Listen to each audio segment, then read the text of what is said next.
네, 여러분 안녕하세요. 오늘은 제가 경매 낙찰 후에 절차에 대해서 말씀드리려고 합니다. 제가 강의를 하다 보니까 수강생분들이 입찰을 하고 낙찰을 받게 되는데 그 낙찰 이후에 도대체 어떻게 해야 될지 모르겠다는 분이 굉장히 많더라고요. 지금은 이런 경험들이 너무 많이 쌓여서 자연스럽게 해결하지만 저도 초보 때, 이 올챙이 때는 그 낙찰 이후에 이런 과정들 하나하나가 너무나 이 높은 성벽처럼 느껴지는 거예요.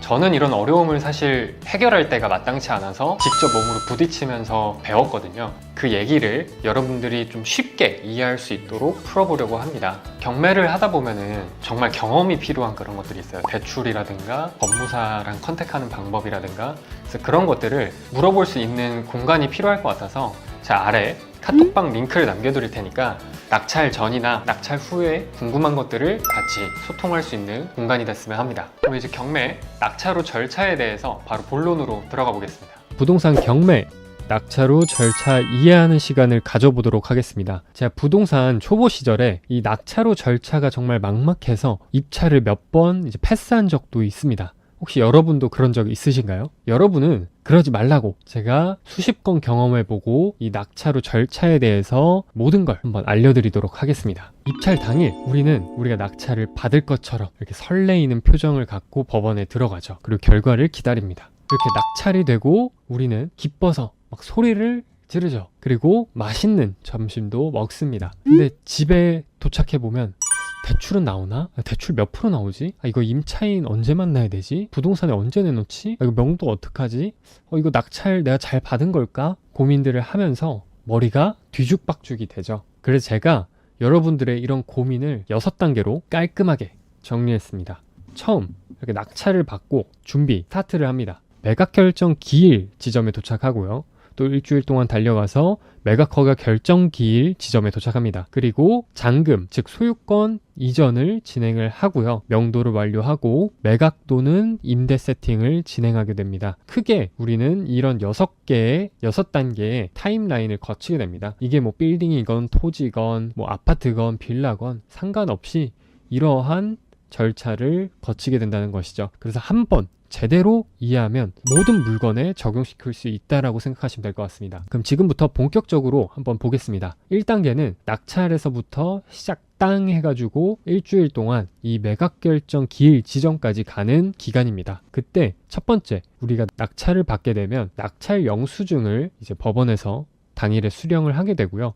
그리고 수령을 하고 법원의 문을 나오면 이렇게 상담사분들이 명함을 주게 됩니다. 이때 당황하지 마시고 가져가시면 좋을 것 같습니다. 이유는 뒤에서 말씀드리겠습니다. 1단계 중 3번입니다.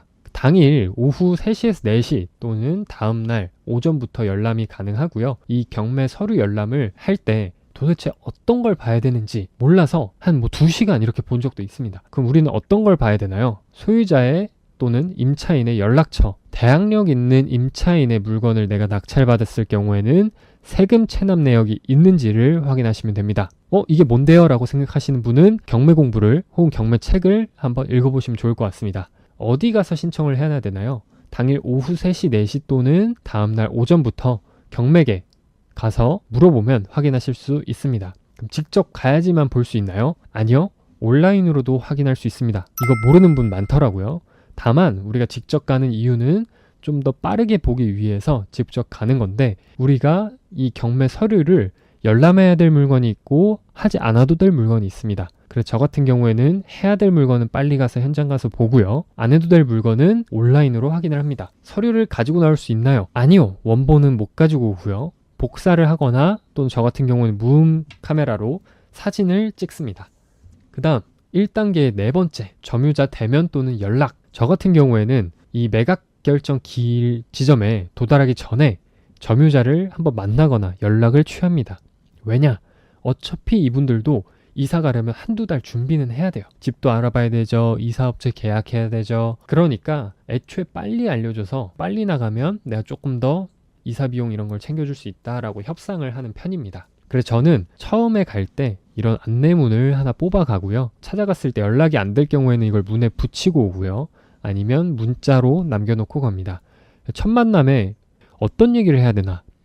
저도 정말 막막했는데 막상 이제 수십 번의 만남을 가져보니까 그냥 첫 만남에 점유자의 상황을 그냥 들어주면 됩니다. 상대방의 상황을 알아야 또 협상을 잘 이끌어갈 수 있죠. 그렇기 때문에 전 첫 만남에서 대부분 질문을 통해서 상대방의 상황을 많이 들어줍니다. 그 다음 명도 전략을 수립하고요. 너무 떨리는데 어떡하나요? 이런 질문도 많이 받는데요. 아니, 점유자도 처음이라 떨고 있어요. 여러분, 혹시 내가 명도 당해보신 분 있나요? 많지 않을 거예요. 그만큼 점유자도 처음이기 때문에 떨고 있고 뭘 어떻게 될지 오히려 역으로 물어보는 사람들이 더 많습니다. 그리고 꼭 만나야 되나요? 아니요, 선택사항입니다. 저도 연락을 해보고 이건 만나는 게 빨리 끝나겠다, 문자로 해도 되겠다, 이런 판단을 합니다.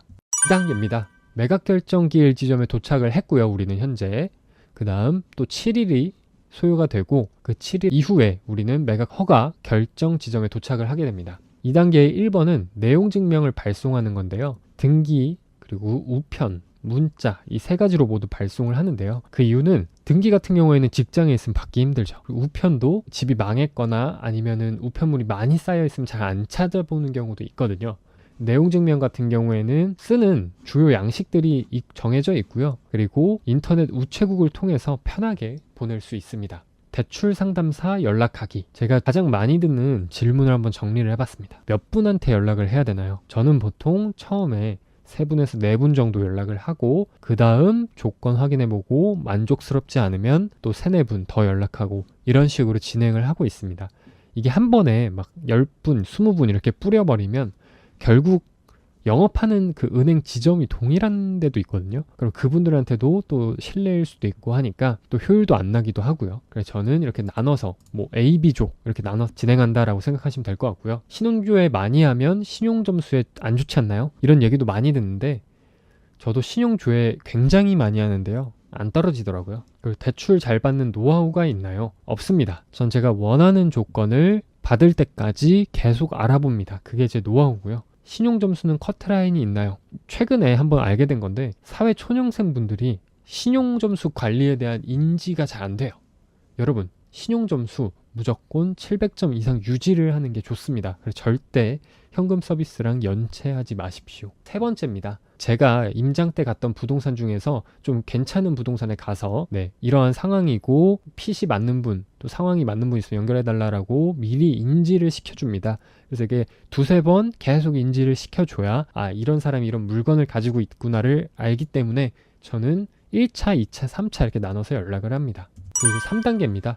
매각 허가 결정 지점에서 또 30일이 걸려서 잔금을 치는 거고요. 우리가 앞에서 2단계에서 알아봤던 이 은행들 중에서 가장 내가 조건이 잘 맞는 곳을 골라서 자설을 하는 겁니다. 그냥 대출 계약이다라고 생각하시면 되고요. 그때 2가지를 주의하셔야 됩니다. 은행에 대출 실행 일자를, 즉 잔금일을 명확하게 요청을 해야 돼요. 그래서 은행한테 언제까지 서류 업무 결제를 받을 수 있냐라고 확인을 명확하게 하시고 가야 되고요. 그 다음 금리와 중도상환 수수료를 깎아달라고 요청을 해야 됩니다. 우리가 뭐 은행 이런 데 가면은 딱 정해져 있는 것처럼 보여서 딱딱해 보여서 안 깎아줄 것 같아서 얘기조차 못하는데 저는 무조건 얘기합니다. 금리 또는 중도상환 수수료 깎아주세요. 여러분, 안 된다 그러면 뭐 어차피 손해볼 거 없죠. 근데 만약에 내가 얘기했는데 된다 그러면 이득이죠. 무조건 해야 된다고 생각하고요. 점유자의 명도 협상은 3단계에서 하는 게 아니라 1단계부터 2단계, 3단계 계속 이어오고 있는 겁니다. 우리가 점유자 명도할 때 2가지를 주의해야 되는데요. 첫 번째, 진행 단계마다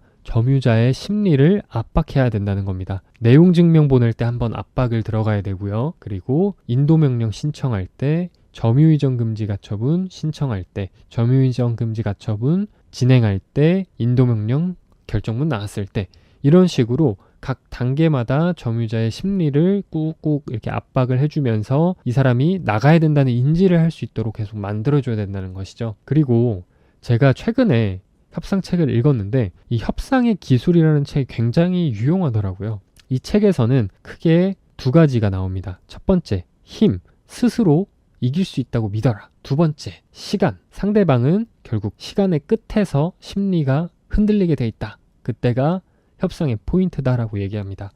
저도 이렇게 생각합니다. 끝은 정해져 있는 싸움이다. 결국에는. 그렇기 때문에 절대 급하거나 흔들리지 마셔라라고 얘기하고 싶습니다. 결국 우리가 시간이 가면 갈수록 낙찰자가 이기는 게임이에요. 결국 끝은 정해져 있기 때문에 마인드 컨트롤을 잘 하셔서 진행하면 좋을 것 같습니다. 3단계 세 번째입니다. 부동산에 2차로 전화 또는 가서 직접 얘기하셔도 되고요. 그래서 현장의 분위기, 이런 상황들을 다시 한번 체크하는 시간을 가지면 좋을 것 같습니다. 4단계입니다. 이 잔금길 지점에서 한 2일, 3일 정도 걸려서 소유권이 이전되는 단계입니다. 이때 우리는 4단계 1번은 법무사를 통해서 보통 이 소유권 이전을 진행하게 될 텐데요. 이때 국민채권을 꼭 환급해달라고 요청을 해야 됩니다. 물론 이게 몇만 원, 몇십만 원밖에 안 될 수도 있겠지만 이게 몇 건, 수십 건, 수백 건 이렇게 쌓이면 큰 돈이 되죠. 그래서 이 국민채권을 꼭 환급해달라고 얘기를 해야 되고요. 두 번째는 매각대금 완납 증명원을 받는 것입니다. 우리가 법원에 법무사를 통해서 잔금을 하게 되면 이 매각대금 완납 증명원을 발급을 해주고요. 이 발급 시점이 우리의 소유권 이전 효력이 발생하는 시점이다 라고 이해하시면 됩니다. 그 다음 5단계입니다. 소유권 이전을 한 그 다음부터 2개월 플러스 알파가 소요가 되죠. 이 2개월이라는 건 제가 인도명령 기간이 보통 2에서 3개월 정도 강제집행까지 그렇게 걸리기 때문에 표시를 해놓은 거고요. 5단계 1번 부동산에 3차 연락하는 겁니다. 저는 보통 직접 가서 이제 매물을 내놓는 작업을 하고요. 현장의 분위기를 한 번 더 체크를 합니다. 그다음 2번 인도명령을 소유권 이전과 동시에 바로 신청을 하셔야 됩니다. 간혹 이게 협상이 잘 된다고 해서 신청을 안 하시는 분이 있는데 만약에 내가 협상이 잘 된다고 한 1, 2개월 이 사람한테 기간을 주고 인도명령 신청을 안 하고 있다가 이 사람이 협상이 빠그라지고 그 다음 신청을 하게 되면 그 2개월은 날리게 되는 거예요. 그래서 결국에는 인도명령이 신청되고 집행문이 나오고 강제집행까지 가는데 3개월 정도가 걸리기 때문에 만약에 내가 인도명령을 제때 신청 안 했다 그러면 2개월을 추가로 총 5개월의 시간이 걸리게 되는 겁니다. 이 인도명령은 신청을 하고 집행을 안 해도 되기 때문에 꼭 신청하시길 바라고요. 3번 점유이전 금지 가처분을 신청하는 겁니다. 이 점유이전 금지 가처분이 뭐냐? 쉽게 말하면 얼음땡 생각하시면 돼요. 우리가 A라는 물건을 받았고 그 A라는 물건에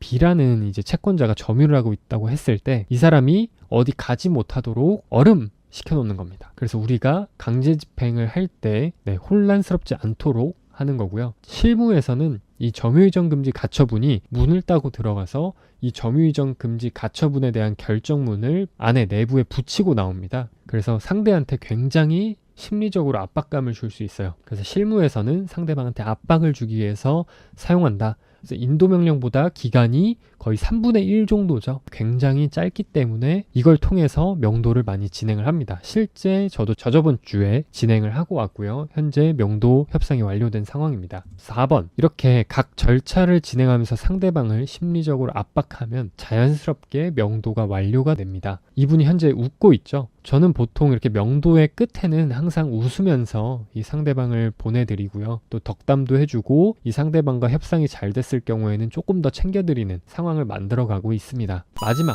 6단계입니다.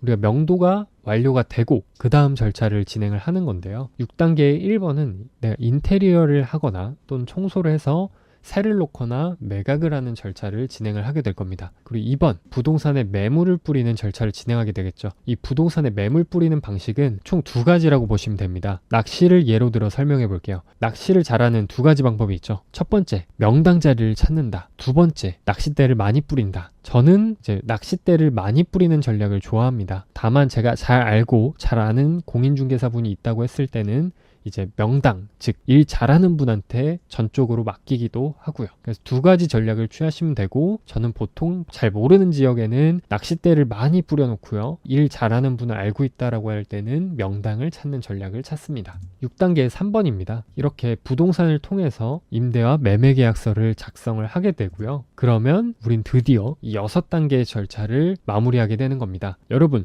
제가 오늘 낙찰 후에 뭘 해야 될지 막막해 하시는 분들이 많이 계셔서 이렇게 6단계로 깔끔하게 정리했습니다. 네, 여러분 오늘 영상 잘 이해되셨나요? 경매를 할 때 물건을 낙찰받는 것도 물론 중요하지만 저는 이 물건을 핸들링하는 것, 매입부터 명도, 대출, 매각까지 이 물건 전체를 풀어가는 것도 굉장히 중요하다고 생각합니다. 그래서 제가 오늘 이 영상을 찍은 이유가 바로 이겁니다.